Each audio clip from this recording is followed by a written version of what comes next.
Subscribe करें और bell दबाएं ताकि कोई खबर रह न जाए।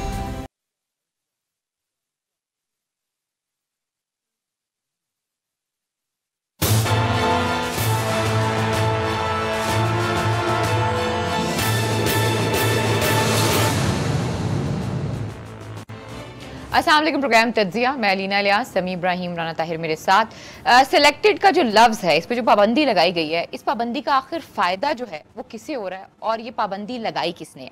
दूसरा, मुश्तरका एलामिया जो है वो जारी किया गया, लेकिन इस मुश्तरका एलामिया में मुश्तरका क्या क्या है, आज के इस प्रोग्राम में हम ये भी डिस्कस करेंगे। जी समी साहब। जी अलीना, बड़ा राइटली आपने पॉइंट आउट किया।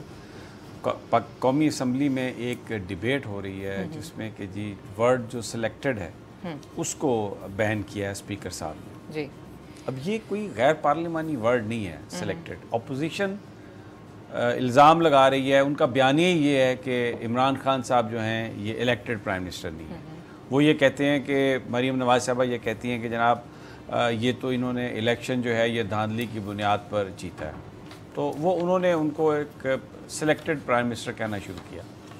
अब ये अपोजिशन दुनिया भर में आप जहाँ पे भी देख लें ममालिक में अपोजिशन इस तरह के अल्फाज इस्तेमाल करती है, लेकिन जो इमरान खान साहब की जमात है, जो तहरीक इंसाफ है, और स्पीकर साहब ने इसको गैर पार्लिमानी लफ्ज़ करार दे दिया और इस पर पाबंदी लगा दी पार्लियामेंट में। अब आज भी इस मामले पर ये सारी बातें हुई। बुनियादी तौर पर जैसे पंजाबी में कहते हैं ना, यदि ये छेड़ बना देती है, ऐसे ही है। ये तहरीक इंसाफ वाले, इनको यानी अल्लाह ताला पूछे इनसे, ये जो सलाहकार हैं, ये जो मशवरा देने वाले हैं, ये उन्होंने वो काम किया जो अपोजिशन चाहती थी। और इमरान खान साहब पूछे उस आदमी को, ढूंढें जिसने ये तजवीज़ दी कि जी ये इस वर्ड पे हमें पाबंदी लगानी चाहिए। ओ भाई, सिलेक्टेड अपोजिशन आप पर इल्ज़ाम लगा रही है, कौन क्या कोई इस पर यकीन कर रहा है? लेकिन इस पर, और आज मैं देख रहा था असद कैसर साहब जो हैं वो इस तरह लाल पीले हो रहे थे गुस्से से कि जी बंद कर दें, मैंने कहा है ये वर्ड इस्तेमाल ना करें।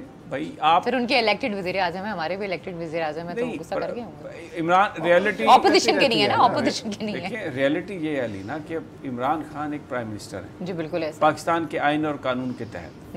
कोई उन्हें सिलेक्टेड कहे, कोई उन्हें इलेक्टेड कहे, कोई उन्हें ऊपर से आया हुआ कहे, कोई उन्हें नीचे से जाया हुआ कहे, इससे कोई फर्क नहीं पड़ता। He is prime minister of the country और उनकी एक जमात है, एक बहुत बड़ी तादाद में लोगों ने उनकी जमात को वोट दी है, उनकी अक्सरियत है। लेकिन ये जो एक उन्होंने बात की है कि जी कौमी असम्बली के अंदर वर्ड सिलेक्टेड पर वो डिप्टी स्पीकर साहब ने पाबंदी लगा दी, फिर स्पीकर साहब उस पर आग बगोला हो रहे हैं। बाज़ औक़ात काम इस तरह से किए जाते हैं कि बज़ाहिर ये लगता है कि शायद ये कोई बड़ी मोहब्बत में काम कर रहे हैं, बड़े पार्टी को फ़ायदा देने की बात कर रहे हैं, लेकिन दर हकीकत वो फ़ायदा किसी और को पहुँचाने की बात हो रही है। अपोजिशन को हो रहा है सर, वो हर बंदा आके ये लफ्ज़ इस्तेमाल कर रहा है। एब्सोल्युटली, मैं कहता हूँ, मैंने जैसे कहा ना पंजाबी में इसको उन्होंने छेड़ बना दिया, इमरान खान की छेड़ बन गई, सिलेक्टेड।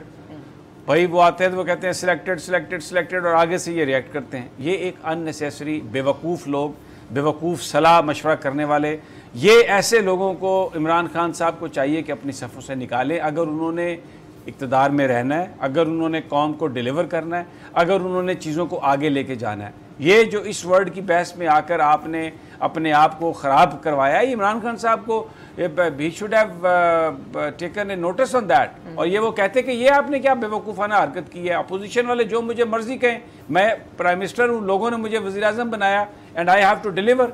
वो आके, अब प्रॉब्लम ये है कि ये ऐसे ऐसे खुशामदी इकट्ठे हो जाते हैं ना। ये जुल्फ़िकार अली भुट्टो जैसे ज़हीन आदमी का राब्ता भी पूरी दुनिया से कट ऑफ हो गया था, और वो भी ऐसे जो इस तरह के सो कॉल्ड जो लोग हैं, जो लॉयलिस्ट हैं, उनके निर्गे में वो आ गए थे, और उसके बाद आप देखें उनका अंजाम क्या हुआ।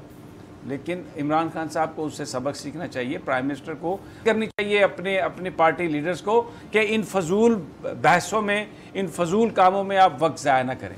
ये एक तो ये मैं इस पर मैं बात करना चाह रहा था। दूसरा, अब एक बड़ी खबर जो आई है वो प्राइम मिनिस्टर साहब 20 जुलाई को अमेरिका जा रहे हैं और उनके साथ वज़ीर ख़ारजा भी होंगे और प्रेसिडेंट ट्रंप से उनकी मुलाकात होगी। अमूमी तौर पर ये होता रहा है माजी में कि जब यूनाइटेड नेशन का इजलास होता है तो वो जो बायलैटरल दौरा है वो भी उसी वक्त रख दिया जाता था, और न्यूयॉर्क से सदर या वज़ीर आज़म जाते थे वाशिंगटन और उनसे मिल के आ जाते थे। लेकिन अभी वज़ीर आज़म अब जाएंगे 20 जुलाई को, उनकी मुलाकात प्रेसिडेंट ट्रंप से किस दिन होगी उसका ऐलान अभी होना बाकी है। अभी ये जो और ये ख़बर लीक की है फॉरेन ऑफिस ने ही लीक किया, फॉरेन ऑफिस के ही ज़राए ने रिपोर्टर्स को दी है, तो ये बड़ी एक अहम डेवलपमेंट है। आज सदर अशरफ गनी भी आए हुए हैं यहाँ पर और अफ़गानिस्तान के हवाले से ये उम्मीद की जा रही है कि एक मुआहिदा भी होने जा रहा है। तो शुरू में ताल्लुकात बड़े ख़राब रहे, लेकिन अभी ये जो एक्नॉलेजमेंट है ये बहरहाल ये एक बड़ी डेवलपमेंट है और अगले 2-4 दिनों में इसका हम भरपूर इस पर एनालिसिस भी करेंगे।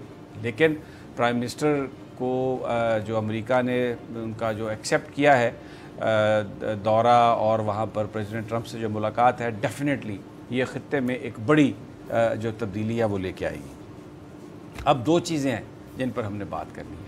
एक तो ये मेरे हाथ में ऑल पार्टीज कॉन्फ्रेंस का मुश्तरका इलामिया है जिसमें आपने कहा कि इसने क्या खोया क्या पाया, इस पर हम बात करेंगे क्या मुश्तरका है इसमें।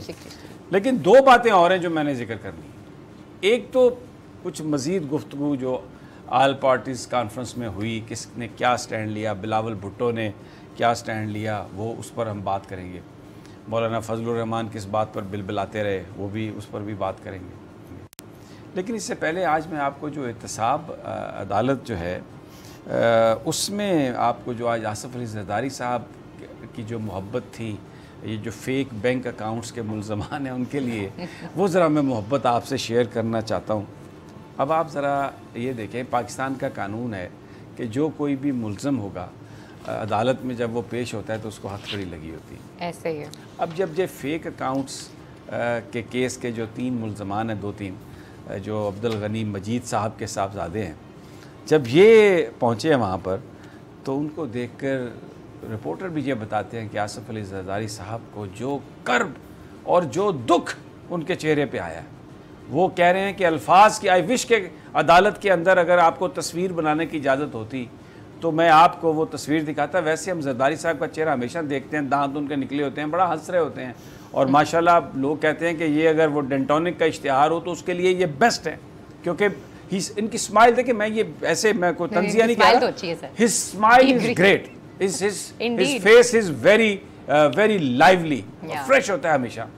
लेकिन वो कहते हैं कि उनको देख के ना एक इंतहाई दुख की कैफियत उनके आई चेहरे पर, और उन्होंने जज साहब से ये कहा, ये पढ़े लिखे लड़के क्या जुर्म किया इन्होंने, इनको हथकड़ी आपने लगाई हुई है, इनका क्या जुर्म है, क्या इन्होंने किया। यानी फेक अकाउंट्स अरबों रुपए उन्होंने भेजे हैं बाहर, और आसिफ अली जरदारी साहब उनकी मोहब्बत में मरे जा रहे हैं और वो कह रहे हैं कि ये वाइट कॉलर क्राइम है भाई, इसमें आपने इनको क्यों हथकड़ी लगा दी। यानी सिर्फ जो वाइट कॉलर क्राइम है वो एक्चुअली माशी दहशत गर्दी है। आप लोगों के मुंह से नवाला छीनते हैं, पाकिस्तान के टैक्स पेयर्स जो उनके जो पैसे हैं आप उनके साथ खिलवाड़ कर रहे हैं। लेकिन आसिफ अली जरदारी साहब ने कहा कि ये इतने बेचारे मासूम बच्चे हैं, जिस पर जज साहब ने कहा कि कुछ तो वो होते हैं, कुछ अनाज खोर होते हैं। क्यों जी राना साहब? अनाज दुश्मन होते हैं, समाज दुश्मन के साथ साथ कुछ अनाज दुश्मन भी होते हैं ये, और उनसे मुराद यही था उनका जज साहब का कि ये लोग वो हैं जो मुआशी दहशतगर्दी करते हैं। जज साहब ने हथकड़ी नहीं खोली, लेकिन मैं सवाल मेरा ये है जनाब आसिफ अली जरदारी साहब से कि पाकिस्तान में जो गरीब आदमी रोज़ाना हथकड़ियों में आते हैं, हॉस्पिटल उस पर जेलों में, थानों में, अदालतों में, उनके बारे में आपका कोई उनके लिए कोई दर्द नहीं है। बहुत सारे लोग, हमारा निज़ाम ऐसा है, मैं इसलिए ये बात कह रहा हूँ कि बहुत सारे लोग उनमें बेगुनाह होंगे। आज अनायत एक भट्टा मजदूर है, वो मेरे पास शाम को दफ्तर में आया, राना साहब भी बैठे थे, वो एक उसने दरख्वास्त दी है किसी के ख़िलाफ़, वो मुद्दई है, तो मुझे उसने आके हमें ये कहा कि जी वो थाने वाला हमें बुलाता है, हाफजाबाद का डीएसपी जो है उसका जो रीडर है वो मुझे बुलाता है। तो हमने कहा अब तुम जाते क्यों नहीं? उसने कहा जी वो दूसरी पार्टी जो है वो मेहदी भट्टी साहब है, कोई तहरीक इंसाफ के, उनकी वो पार्टी है, मुझे तो डर है मैं जाऊंगा तो वो मुझे पकड़ के बिठा लेंगे। हमने उनसे पूछा उससे कि तुम तो मुद्दई हो ना? उसने कहा जी पाकिस्तान के थानों में ये मुद्दई शुदई का कोई चक्कर नहीं होता, जब पुलिस ये तय कर ले बासर लोगों के साथ तो उल्टा पर्चा आप पर बना देती है। तो बहुत सारे लोग जो हथकड़ियों में पेश होते हैं अदालतों में, वो बेचारे बेगुनाह होते हैं, उनको बड़े बड़े लोगों ने फांस लिया होता है मुख्तलिफ इल्ज़ामात में, कहीं किसी के मकान पे कब्जा करना किसी डेवलपर ने, पर्चा बनाओ चलो उसे अंदर करो, किसी से बदला लेना है पर्चा बनाओ अंदर करो। उनके लिए कभी आसिफ अली जरदारी साहब का दिल नहीं घबराया, उनके लिए कभी उनके चेहरे पर कोई परेशानी नहीं आई। वो कहें कि जनाब ये पाकिस्तान सदर भी रहे, उनकी पार्टी बरशेकदार भी रही, सिंध में आज भी बरशेकदार है, कि वहाँ पर जो लोग हैं उनको जो हथकड़ियों में आप लेके आते हैं आम आदमियों को, उनको ये रिलीफ दे दें। अब्दुल जो गनी मजीद हैं उनके बच्चे जो हैं वो बड़े प्यारे हैं जरदारी साहब को, क्योंकि उनके लिए वो बहुत सारा काम जो करते थे और उन्होंने ये कहा कि ये वाइट कॉलर क्राइम है भाई, इन्हें आप हथकड़ी उतार दें इनकी। अफसोस ये उस पार्टी का चेयरमैन ये बातें कर रहा है जो जुल्फ़िकार अली भुट्टो ने बनाई थी, इसलिए कि अवाम की खिदमत करनी है, मज़दूर की खिदमत करनी है, हारी की खिदमत करनी है, किसान की खिदमत करनी है। वो जो अरबों रुपए के फ्रॉड में जो मुलव्वस, वाइट कॉलर क्राइम में मुलव्वस जो मुल्ज़मान हैं, उनका सिफारशी बनकर उनसे कह रहे हैं कि आप इन्हें इनके आप खोल दें, इनकी आप। तो ये जो बजट का सेशन हो रहा है, इस सेशन में जो कट मोशंस वगैरह डिस्कस हो रही हैं वो इसलिए तो हो रही हैं, और वो कर भी ऑपोजिशन नहीं रही है ना, काफ़ी चीज़ें तो शोर शराबे भी ऑपोजिशन मचा रही है। जी हाँ, वो इसलिए मचा रही है ना कि वो बहुत ज़्यादा आपने टैक्स लगा दिए हैं, सारी चीज़ें कर ली हैं, गरीब के लिए तो बात कर रही है। उन्होंने क्या वो क्या कहाँ कर रही है? चलिए आप बोलिए। आपका बात ये है, ये देखें जो आपने बात की ना, खुदा की कसम मुझे बड़ा दुख हुआ कि आसिफ जरदारी साहब को जिन लोगों ने हुकूमत में भेजा, इनकी पार्टी आज भी इक्तदार में है, उन्हीं की वजह, उस इक्तदार में आने की वजह से तो सारी लूटमार की, उसकी वजह से तो आपको ये जाली बैंक अकाउंट बनाने का मौका मिला। उनके लिए बिजनेस अकाउंट है ना, उनके लिए हथकड़ी खोलने का मुतालबा करते, गरीब आवाम को हथकड़ी ना लगाने का कहते हैं कि हमने बाहर आना है, सड़कों पे आना है। क्या बाहर कैसे? ये शर्मनाक बात है आसिफ जरदारी के लिए कि वो अरबों रुपए खा जाने वाले लोगों की हथकड़ियां उतारने की दरखास्त कर रहे हैं अदालत से। और ये पार्टी के वर्कर्स को, पार्टी कायदीन को सोचना चाहिए कि आप किस तरह आंखें बंद करके एक तकलीद में चले। ये कोई रिलीजियस लीडर नहीं है, कोई स्पिरिचुअल लीडर नहीं है, पॉलिटिक्स कर रहे हैं, बहुत सारी बातें गलत करेंगे। जुल्फ़िकार अली भुट्टो उन वर्कर्स को बहुत ज़्यादा पसंद करते थे जो खुलकर अपना इज़हार ख्याल करते थे। अब ये देखें ना क्या कह रहे हैं आसिफ अली जरदारी, इन मुल्ज़मान से ऐसा बर्ताव, सिर्फ एक इल्ज़ाम है इन पर वाइट कॉलर क्राइम का, ये कोई समाज दुश्मन है जिस पर जज साहब ने कहा कि बहुत सारे लोग अनाज दुश्मन हैं। ये बताएं, ये एक सियासी जमात का सरबरा इस तरह की गुफ्तगू करें जिन लोगों पर इल्ज़ाम है, जो चोर हैं, जो लुटेरे हैं, जिन लोगों ने इस मुल्क से अरबों रुपए फेक अकाउंट्स बना के और बाहर मनी लॉन्ड्रिंग की, 1000 अरब रुपए का ये स्कैंडल है, तो उनको ये कहना कि जनाब आप इनको छोड़ दें,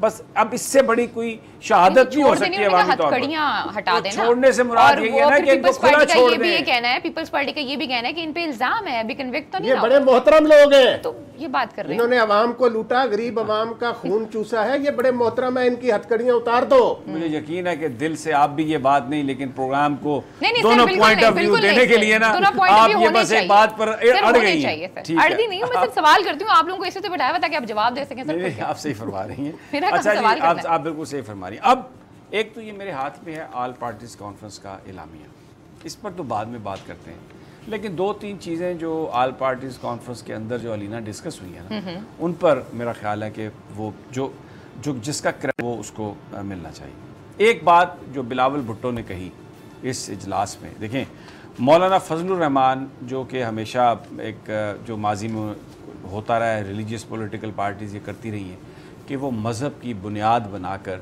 इस मुल्क में तहरीक चलाती रही हैं, लोगों को बेवकूफ़ बनाया गया, निज़ाम मुस्तफ़ा के नाम पर बेवकूफ़ बनाया गया, और भी मैं बहुत सारी आपको ऐसी मिसालें दे सकता हूँ पाकिस्तान की तारीख़ में जिसमें लोगों को मज़हब के नाम पर उनके जज्बात से खिलवाड़ किया गया।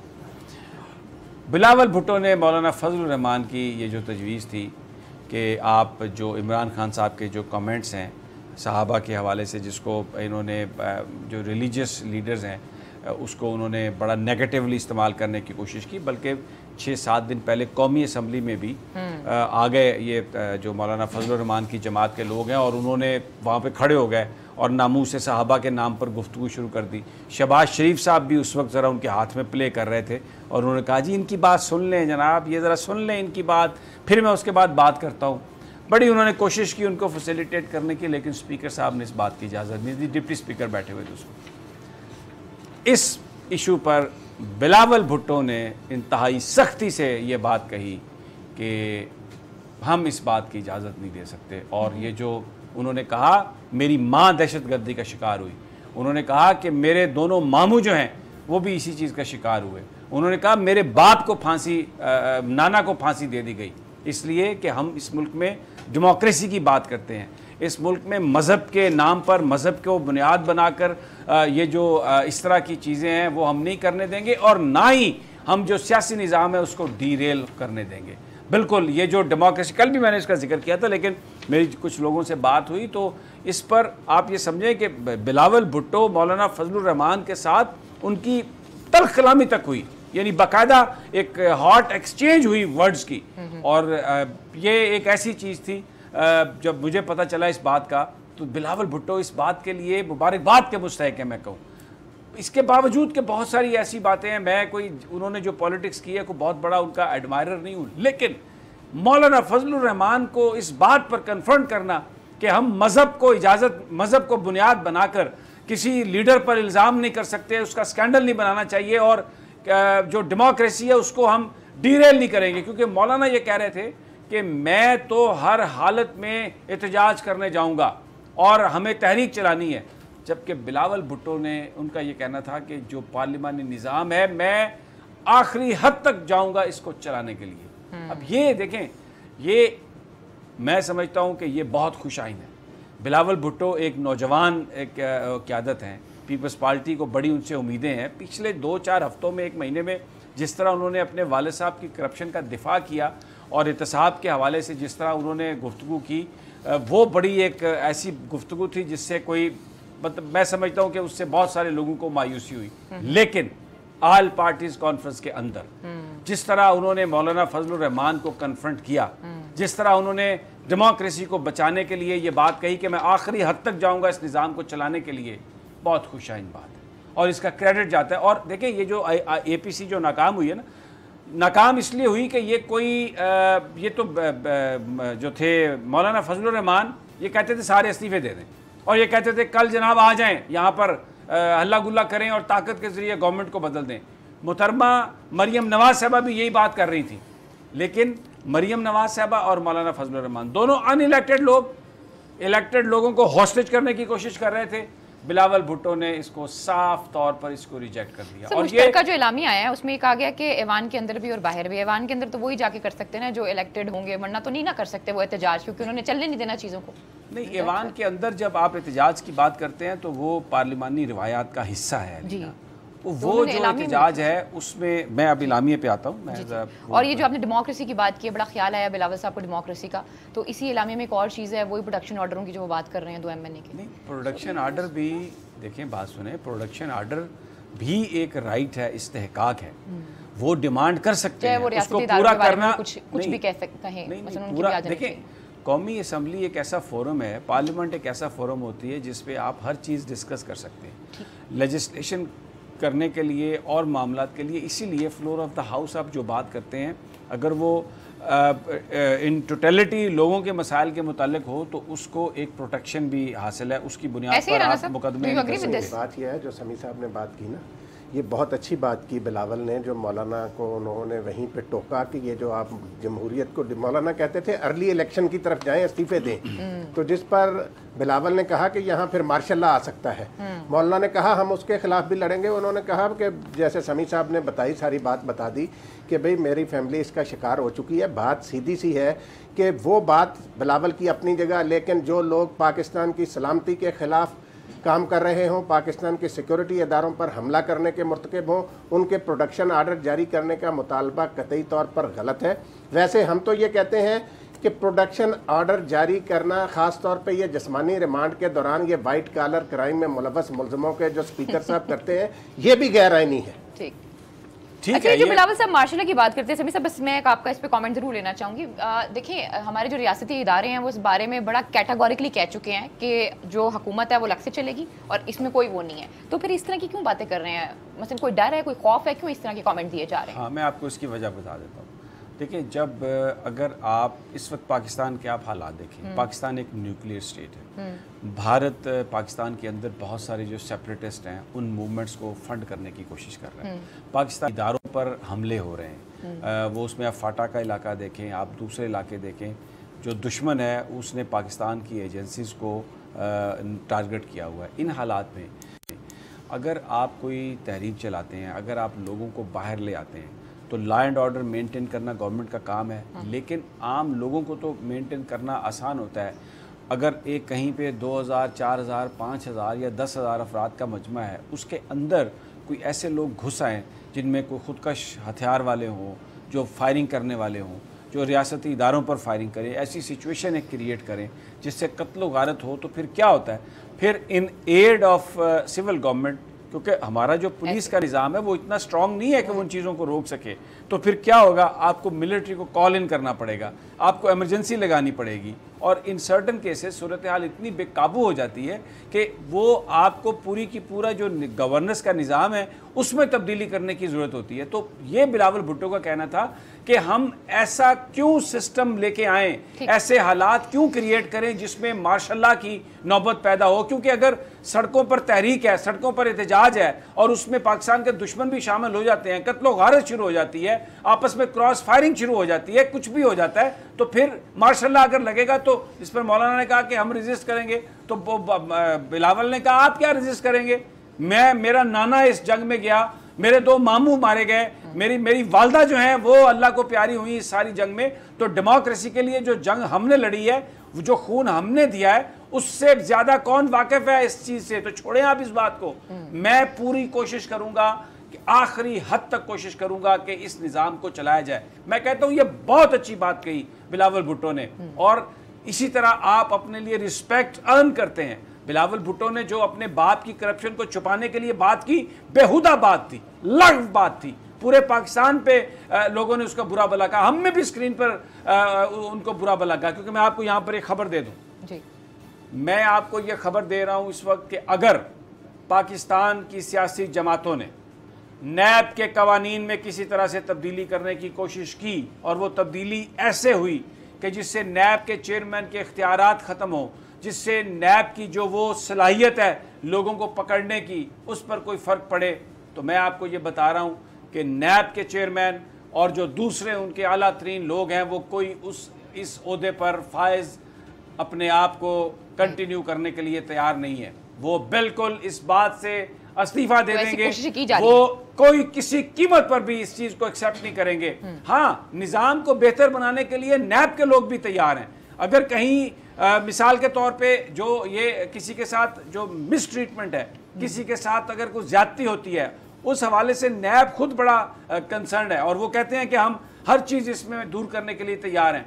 कोई लेजिस्लेशन भी अगर इस हवाले से हो तो दे डोंट माइंड। लेकिन अगर आप नैब के चेयरमैन के इख्तियारात लें, अगर आप प्रोसिक्यूटर जनरल के इख्तियारात लें, अगर आप जो नैब के पास इस वक्त वसी तरीन इख्तियारात हैं इस वाइट कॉलर क्राइम को इन्वेस्टिगेट करने के लिए, पकड़ने के लिए, तो इन हालात में नैब के जो मौजूदा जो हायरार्की है वो फिर कंटिन्यू करने के लिए तैयार नहीं होगी। वो फिर समझते हैं कि ठीक है, अगर पार्लियामान ये फैसला करती है, कौम को ये फैसला मंजूर है, तो फिर हम जो है ना वो यहाँ पर काम नहीं करेंगे। तो इसलिए की जा रही है। अगर नहीं वैसे अगर किसी ने कोशिश खबर दे दूं, मैं आपको खबर दे रहा हूँ कि अगर किसी ने कोशिश की, अगर किसी ने कोई इस तरह की कानून साजी की, तो ये बहुत बड़ा स्लैप होगा, ये बहुत बड़ा स्लैप होगा on the face of government also, क्योंकि लोग इस बात को एक्सेप्ट नहीं करेंगे।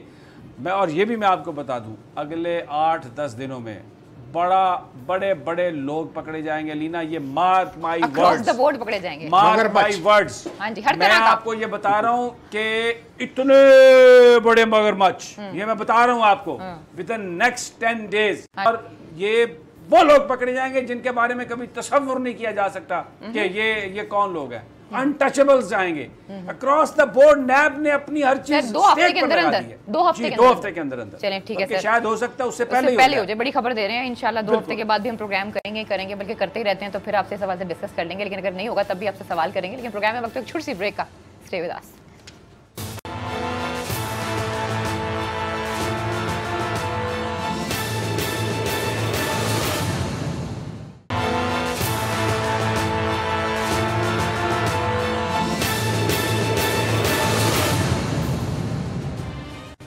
वेलकम बैक नाज़रीन, फिर आपको खुशामदीद कहते हैं। जी समी साहब, APC का मुश्तरका एलामिया, मज़ीद पॉइंट्स। जी अच्छा, इसमें ना एक चीज़ तो मैं ये अर्ज़ कर दूं पहले कि जो मरीम नवाज़ और मौलाना फजलुर रहमान, उनका जो एजेंडा था कि फ़ौरी तौर पर इस्तीफ़े ले लिए जाएँ, फ़ौरी तौर पर हुकूमत के ख़िलाफ़ कोई ऐसा कदम उठाया जाए जिससे हुकूमत गिर जाए, फ़ौरी तौर पर नए इंतखाबात की कोई सूरत हाल बन सके, ये तो इस एजेंडे में वो नाकाम हो गए कतई तौर पर। एक रहबर कमेटी बना ली और ये कहा कि वो फ़ैसला करेगी सेनेट का चेयरमैन। वो कल हम पूरी तफसील से इस पे बात कर चुके हैं और इसका क्रेडिट जो है वो जाता है बिलावल भुट्टो को। मैं ये ज़रूर कहूँगा कि बिलावल भुट्टो ने जिस अंदाज़ में वहाँ पर बात की, उसने उस गुफ्तगू के अंदाज ने फिर किसी को इतनी मोहलत ही नहीं दी, किसी को इतनी हिम्मत ही नहीं दी कि वो आगे इस पर कोई बात कर सके।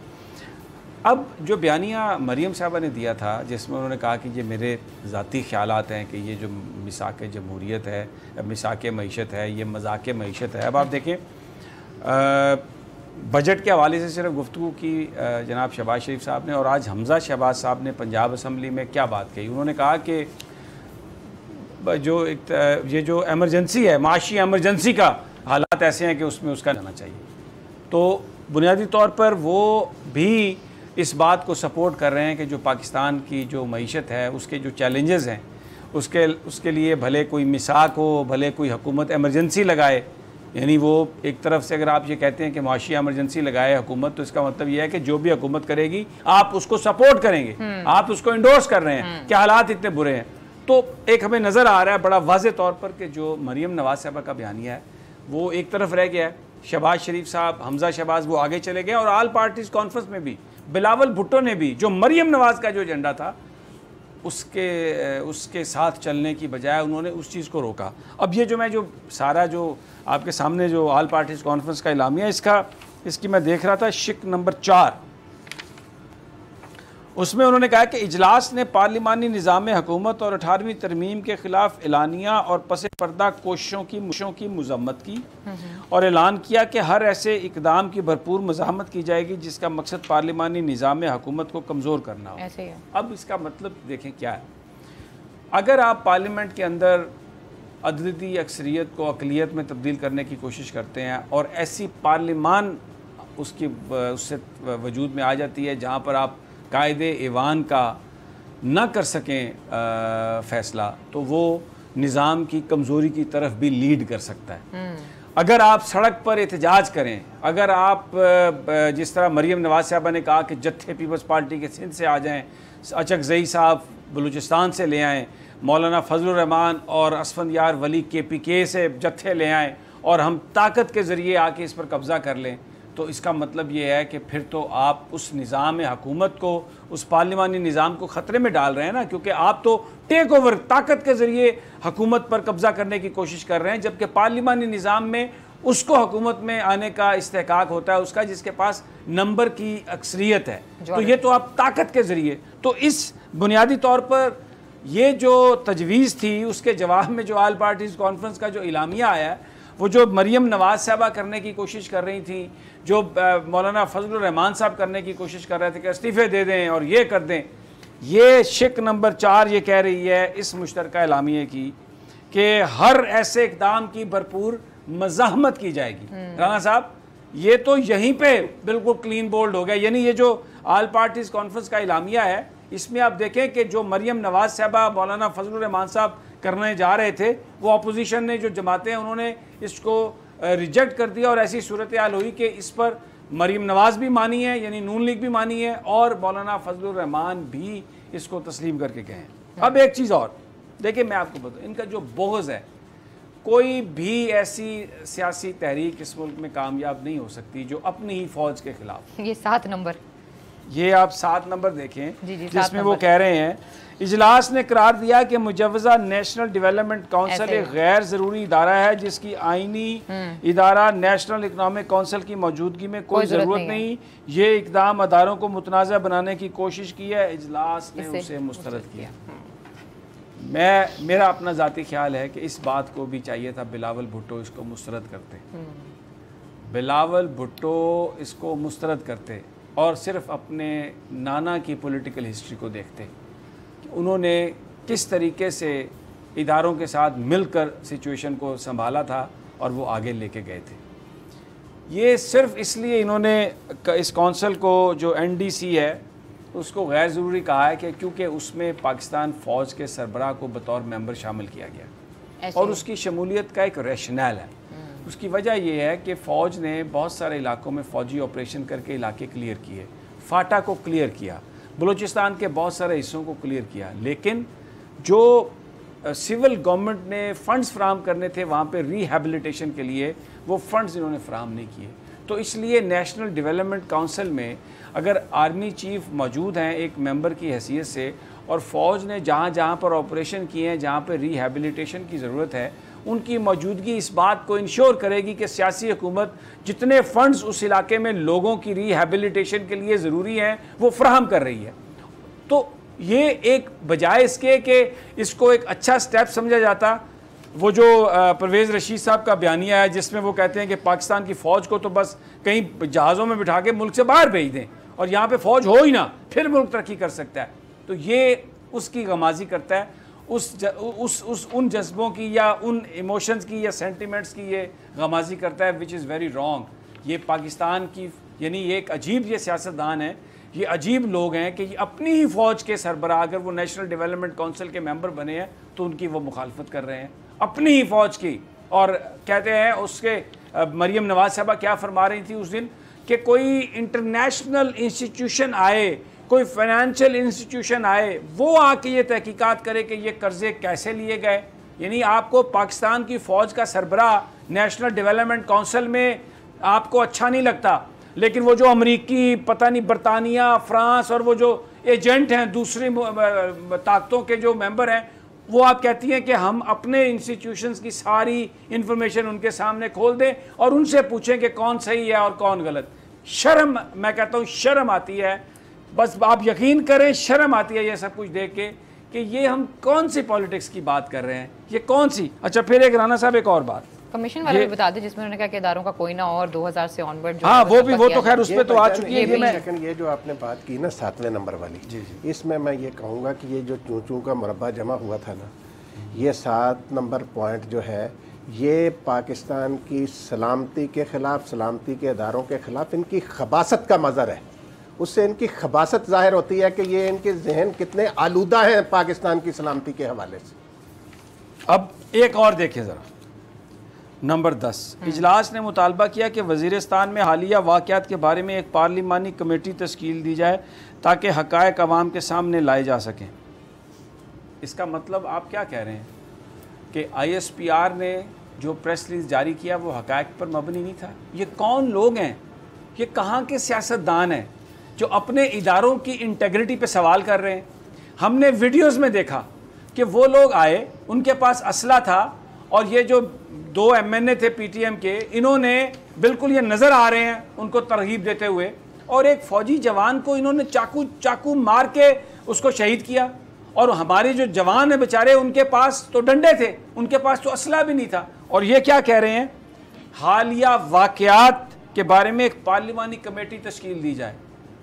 आप 9/11 हुआ, बहुत कुछ हुआ, पूरी दुनिया में वाक़यात होते हैं, उनकी उन ममालिक की सिक्योरिटी फोर्सेस जो कहती हैं पूरी कौम पूरी दुनिया उस पर यकीन करती है। ये तो भारत का बयानिया है कि वो ISPR पर बिलीव नहीं करता, ये तो अमेरिका का बयानिया है कि वो ISPR पे बिलीव नहीं करता, ये तो पाकिस्तान दुश्मन ताकतों का बयानिया है कि वो ISPR जो बात कहे उस पर बिलीव नहीं करता। तो आप भी उनके हमनवा बनकर आप कह रहे हैं कि पार्लिमानी कमेटी और इंसानी हकूक की आप बात कर रहे हैं। सबसे ज्यादा शोर तो इस पे पीपल्स पार्टी ने मचाया था ना इस सारे। देखिए मैं कहता हूं कि ये चीजें बड़ी अफसोस, ये बहुत ही ये अफसोसनाक चीजें हैं। आपको एज ए पाकिस्तानी सोचना चाहिए। आप पाकिस्तान की पॉलिटिक्स कर रहे हैं, पाकिस्तान के लोग, बहरहाल आप लीडर हैं अपोजिशन के, लोग आपको देख रहे हैं, लेकिन ये आप 5th जनरेशन वॉरफेयर में इतने आगे चले गए, आप इस तरह प्रोपेगेंडा अपने इदारों के बारे में कर रहे हैं। ये सारा कुछ आप देखें, ये जुल्फ़िकार अली भुट्टो अगर आज होते, जिस तरह उन्होंने नेशनल अवामी पार्टी, खान अब्दुल वली खान, अफरासियाब खटक, अजमल खटक और वो बजिंजो उनके खिलाफ जो रेफरेंस पेश किया था गद्दारी का, और सुप्रीम कोर्ट ऑफ पाकिस्तान ने मोहर लगाई उस पर, 7 member bench of supreme court of Pakistan, उन्होंने ये कहा कि ये गद्दार वतन है, जमात पर पाबंदी लगाई गई। वो तो फिर हालात थे, बाद में जुल्फ़िकार अली भुट्टो को फांसी देना थी, तो ज़ियाउल हक ने इन तमाम लोगों को अपने साथ मिलाया। और एक बात फिर कहूँगा, आसिफ जरदारी के वालिद हाकिम जरदारी उन गद्दारान मिल्लत को खाना देने जाया करते थे, उनके साथी थे वो भी। तो ये अब आप वो उनकी तरफ से जो डिमांड्स हैं, उनके वो जो अवामी नेशनल पार्टी के नाम से जो पॉलिटिक्स कर रहे हैं, अब ये उनकी बात आप सुनेंगे, ये तो बहुत ही अफसोसनाक बात है। और अगर वो होते जुल्फिकार अली भुट्टो जिस तरह उन्होंने उस वक्त रेफरेंस पेश किया था, आज भी मैं कहता हूं इस ऑल पार्टीज कॉन्फ्रेंस के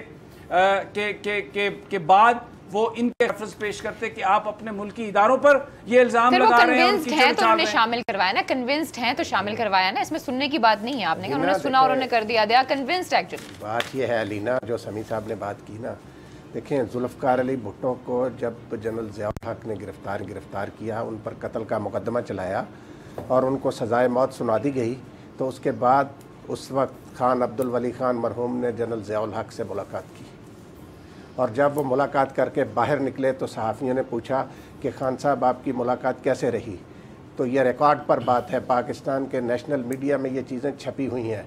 तो जनाब खान अब्दुल वली खान मरहूम ने कहा कि मैंने सदर मुमलिकत से कहा है कि कब्र एक है, बंदे दो हैं, और सांप अगर बूट तले आ जाए तो उसको मसल देना चाहिए, ज़िंदा नहीं छोड़ना चाहिए। तो ये आज आसफ जरदारी साहब उन लोगों के साथ इत्तेहाद करके जुल्फिकार अली भुट्टो की रूह को तस्कीन पहुंचा रहे हैं। मैं तो हूँ भुट्टो साहब का मुखालिफ। वली खान ने ये क्यों कहा? वली खान ने ये इसलिए कहा कि जुल्फिकार अली भुट्टो ने उन ताकतों के खिलाफ फौजी ऑपरेशन किया जो इस मुल्क को तोड़ना चाहते थे। बलूचिस्तान में फौजी ऑपरेशन किया, उन्होंने नवाब अकबर बुगटी को गवर्नर बनाया था। बुगटी ने उस वक्त तमाम उन लोगों का साथ छोड़कर जुल्फिकार अली भुट्टो का साथ दिया था, और गवर्नमेंट तोड़ी थी जुल्फिकार अली भुट्टो ने वहाँ पर, इसलिए कि वो हुकूमतें जो थी वो अफगानिस्तान के साथ मिलकर पाकिस्तान के खिलाफ साजिशें कर रही थी। ये किन की आल औलादें हैं? ये सर्टिफाइड गद्दारों की औलादें हैं। मैं माफी चाहता हूं, मैं ये लफ्ज नहीं कहना चाहता, लेकिन आज भी जो पाकिस्तान की फौज के बारे में बात करते हैं, पाकिस्तान के इदारों के बारे में बात करते हैं, वो पाकिस्तान को तोड़ने की बात करते हैं। इसके अलावा उनका और कोई एजेंडा नहीं। बिलावल भुट्टो ने बहुत अच्छी बात कही, एक जो मौलाना फजलुर रहमान से, और इसकी राह में रुकावट बने। उनको चाहिए कि वो मजीद स्टडी करें। फिर उनको अंदाजा है कि गवर्नमेंट चली जाएगी तो किसी के हाथ में भी कुछ नहीं आएगा, इसलिए उन्होंने ये बात की है। अपने नाना को स्टडी करें, अपने बाप को मत सुने। उनकी जो असल जो सियासी मीरास है वो उनकी वालदा और वो उनके नाना की पॉलिटिकल फिलॉसफी। वैसे फिलहाल वो अपने वालिद साहब को सुन रहे हैं, क्योंकि अगर ये गवर्नमेंट चली जाती है, बात है ऑपोजिशन को भी इस चीज़ का अंदाजा है कि किसी को कोई फायदा नहीं होना और किसी के हाथ में कुछ नहीं आना। खैर जी, आज के प्रोग्राम से हम तीनों को इजाजत दीजिए। अपना बहुत ख्याल रखिए। अल्लाह ने के बाद।